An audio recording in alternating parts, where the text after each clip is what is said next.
রাজনীতি করছি তো আমি রাজনীতি করি তো আমি আইএসএফ করি। আইএসএফের ব্যানারে 26 বিধানসভা কি লড়াইয়ের ময়দানে মানুষের অধিকারের জন্য জাতেরিকা দেশের সংবিধানকে বাঁচাবার জন্য মানুষের অধিকারের জন্য কথা বলা এটা আমার ধর্মীয় কালচার, এটা আমার ধর্ম শিখিয়েছে। মুসলমান নিজের দোষে মার খাচ্ছে কেন? সামান্য ভাতা বা ভাড়া নিয়ে মুসলমান রাজ্য সরকারের কাছে বিক্রি, বড় একটা অংশ, সবাই বলবো না। বালুরঘাটে একটা চাচা, দাড়িওয়ালা চাচা, তিনি ট্রেনে আসছিলেন, একটা মহিলা বাজে তকমা লাগিয়ে তাকে বেধড়ক মারধর করলো, কি বলবেন? হ্যাঁ দেখছিলাম, দেখে দুঃখ পেলাম, এছাড়া কি বলবো, এছাড়া কি বলবো, দুঃখ পেলাম। পাশের বিধানসভাতে দেখা গিয়েছে মসজিদে পেশাব করছে বা কোরআন শরীফ ছিঁড়ে ফেলে দিয়েছে, তারপরে এখনো পর্যন্ত সেই শাস্তি তিনি পায়নি বা এখনো পর্যন্ত গ্রেপ্তার হয়নি, এমনই দাবি খবর পাওয়া যাচ্ছে, কি বলবেন? ওই দেখলাম, দুঃখ পেলাম। এই যে ট্রেনে যে বালুরঘাটে যে ঘটনা ঘটলো চাচার সাথে, সেই নিয়ে চাচা একটা মামলা করে মহিলার উপরে। সেখান থেকে বিজেপি নেতা বলছেন যে মহিলার উপর যদি অ্যারেস্ট করা হয় তাহলে আগুন জ্বালিয়ে দেবো পশ্চিমবাংলায়, কি বলবেন? শুনছি, দুঃখ পেয়েছে, এছাড়া কি বলবো। তারা এই সাহসগুলো পাচ্ছে কতক্ষণ ভেবে দেখেছেন? তারা তো এই সাহসটা পাচ্ছে এই জন্য সরকার তাদের, প্রশাসন তাদের, সব তাদের, রাজ ক্ষমতাদের, তাই তো সাহস পাচ্ছে। আমাদের তো কিছু নেই, এছাড়া দুঃখ করা ছাড়া কি করবো? আপনাকে মুখ খুলতে দেখা যাবে, আপনার হোমকারে যুবকরা কিন্তু রাস্তায় নামে, আপনি কি করবো? রাস্তায় নেবে 26-এ কি আপনার দেখা যাবে? রাজ ক্ষমতা না হলে রাস্তায় নেবে, কি করবে? আইনকে হাতে তুলে নেবে, এটা কি ঠিক? একজন দায়িত্বশীল নাগরিক হিসেবে কাউকে আইন হাতে তুলে দিতে বলতে পারি না, কথা বুঝে আসছে? বড় ভাইজান যদি আমাদের নির্দেশ দেয় আগামী দিন আমরাই রাস্তায় বুঝে নেবো আমাদের অধিকার, কি বলবেন? না, আমি একটাই ইঙ্গিত দিয়েছি, আগে রাজশক্তি তৈরি করুন, আইনকে আইনের রাস্তায় চলতে দেন, প্রশাসনিক ক্ষমতা হাতে নেন, প্রশাসনের দ্বারা এই অসমাজ বিরোধী মানুষগুলোর বিচার করুন।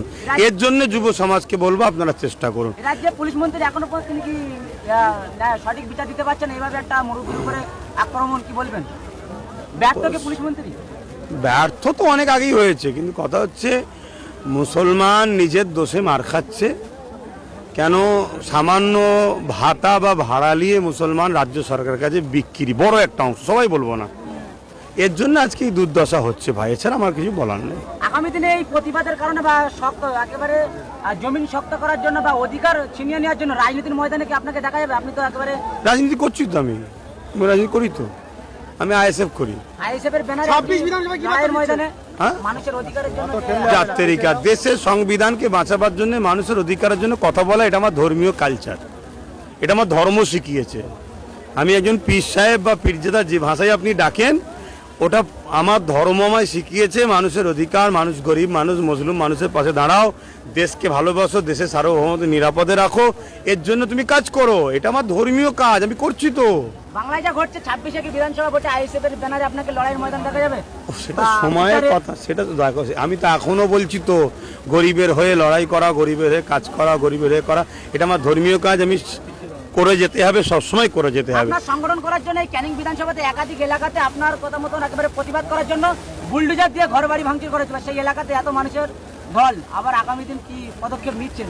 দেখুন, আমি এতটুকু বুঝি, ইমানদারকে কখনো বুলডোজার কেন পারমাণবিক শক্তিতেও রুকা যায় না। রমজান মাসে আবার আসলেন, অতএব সেই জায়গায় যারা চেষ্টা করছে জালিমদের হাতকে শক্ত করার, তারাই একদিন ধ্বংস হবে। মজলুমদের যুগে যুগে বিজয় হয়েছে, ইনশাল্লাহ আগামী দিন আমাদেরই বিজয় হবে। ভালো থাকেন, সুস্থ থাকেন, যেতে দেন। হ্যাঁ,